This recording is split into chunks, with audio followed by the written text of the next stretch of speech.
videonya, klik subscribe, dan klik tombol loncengnya dulu ya. Halo adik-adik semuanya, assalamualaikum warahmatullahi wabarakatuh. Ketemu lagi bersama kakak di sini di channel Ayu Belajar Supaya Pintar. Nah adik-adik, kali ini kakak akan membahas buku tema ya untuk kelas 3, tema 2 yaitu menyayangi tumbuhan dan hewan. Dan subtemanya adalah subtema 1, manfaat tumbuhan bagi kehidupan manusia, di pembelajaran 2 dan di halaman 10. Nah adik-adik, sebelum kalian menonton video kali ini, alangkah baiknya kalian mengerjakan soal-soal yang ada di pembelajaran 2 ini secara mandiri ya. Setelah kalian selesai mengerjakannya, kalian bisa menonton video kakak dan mencocokkan antara jawaban kalian dengan jawaban yang telah kakak berikan. Langsung saja kakak akan membacakan materi soal beserta jawabannya di pembelajaran 2 ini ya. Di sini ada Ayu mengamati. Nah, Edo, Siti, dan Beni sedang bermain di rumah Dayu. Dayu menunjukkan sebuah majalah yang di dalamnya ada cerita dongeng. Edo, Siti, dan Beni berebut untuk membaca dongeng tersebut. Dayu mengusulkan agar salah satu dari mereka membacakan dongeng. Teman lainnya menyimak dengan menyimak dongeng yang dibacakan. Simaklah dongeng yang dibacakan temanmu. Nah, nanti kalian bisa menyimak dongeng yang dibacakan oleh teman kalian. Judulnya adalah Pengembara dan Sebuah Pohon. Ini pengarangnya adalah Aesop. Dua orang pengembara berjalan di sepanjang jalan yang berdebu dan tandus di hari yang sangat panas. Tidak lama kemudian mereka menemukan sebuah pohon besar. Dengan gembira, keduanya lalu berteduh dari teriknya sinar matahari di bawah naungan daun-daun pohon besar yang lebat. Saat beristirahat, mereka melihat ke atas pohon. Salah seorang pengembara berkata kepada teman seperjalanannya, betapa tidak bergunanya pohon besar ini. Pohon ini tidak memiliki buah sehingga tidak berguna untuk manusia sama sekali. Nah ini ya. Lanjut di halaman 12, pohon besar tersebut lalu berkata, kamu manusia yang tidak tahu berterima kasih. Pohon itu berkata lagi, kamu datang dan bernaung di bawah daun-daunku.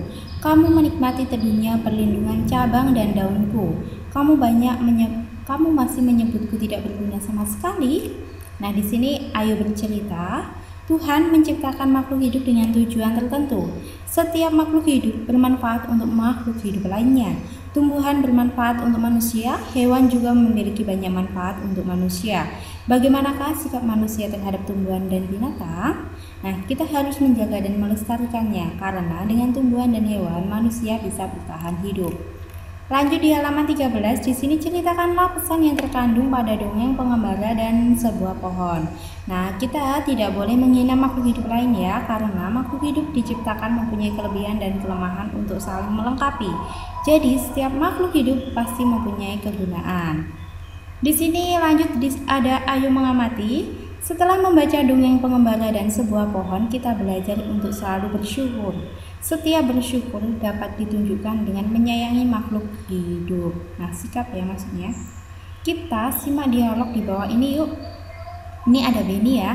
Kenapa ayah sering mengucapkan terima kasih? Untuk ayah Beni, berterima kasih itu termasuk orang yang selalu bersyukur. Beni, apa hubungannya berterima kasih dengan bersyukur ya? Beni, ada dong, berterima kasih itu salah satu cara kita bersyukur. Orang yang selalu bersyukur adalah orang yang rendah hati. Kebalikannya, orang yang tidak bersyukur adalah orang yang sombong. Terus Beni menjawab, apa kita juga berterima kasih kepada tumbuhan dan hewan? Bagaimana caranya, ayah? Iya, kita juga perlu berterima kasih kepada tumbuhan dan hewan. Caranya berbeda dengan cara kita berterima kasih kepada manusia. Ibu ya, jika kita berterima kasih kepada tumbuhan, maka kita merawat tumbuhan dengan baik. Tumbuhan diberi air, pupuk, dan sinar matahari yang cukup. Kita juga tidak memetik bunga dan daun-daun sembarangan.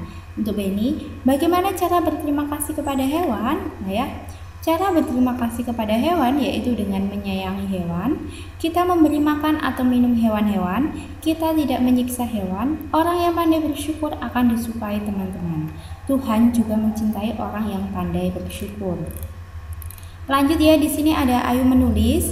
Setelah membaca dialog di atas, jawablah pertanyaan di bawah ini. Yang pertama adalah, untuk apa kata terima kasih diucapkan? Yaitu untuk mengungkapkan rasa syukur.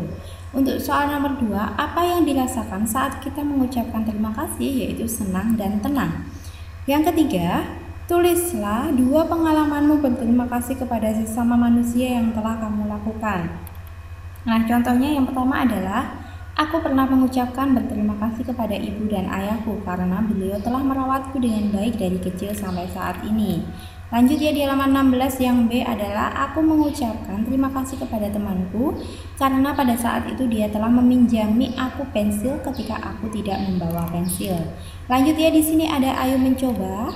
Bentuk lain dari sikap bersyukur adalah selalu menjaga kesehatan tubuh. Berolahraga membuat tubuh kita sehat. Tubuh kita juga sehat dengan menghirup udara yang mengandung banyak oksigen. Tanaman memberikan oksigen pada lingkungan sekitar.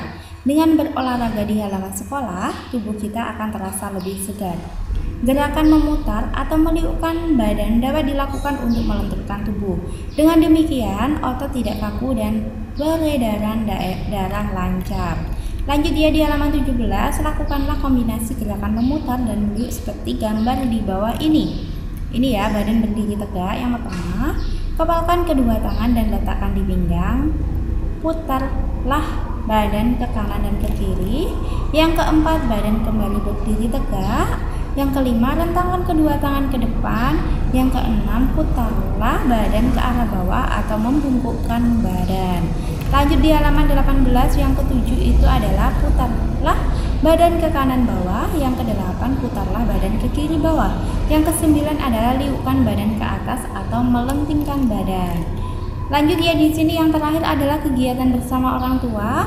Siswa menceritakan dongeng yang didengar di kelas kepada orang tua dan menyampaikan pesan moral yang terkandung di dalam dongeng tersebut. Nah, nanti kalian bisa menceritakan ya kepada orang tua kalian tentang dongeng yang telah kalian dengarkan di kelas tadi dan menceritakan atau menyampaikan pesan moral yang terkandung dalam dongeng yang kalian dengar tadi.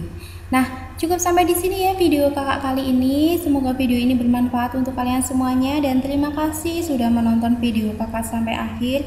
Mohon maaf jika ada kesalahan kakak dalam menyampaikan materi dan juga jawaban yang telah kakak berikan ada kesalahan. Kakak mohon maaf yang sebesar-besarnya. Akhiri salam, wassalamualaikum warahmatullahi wabarakatuh.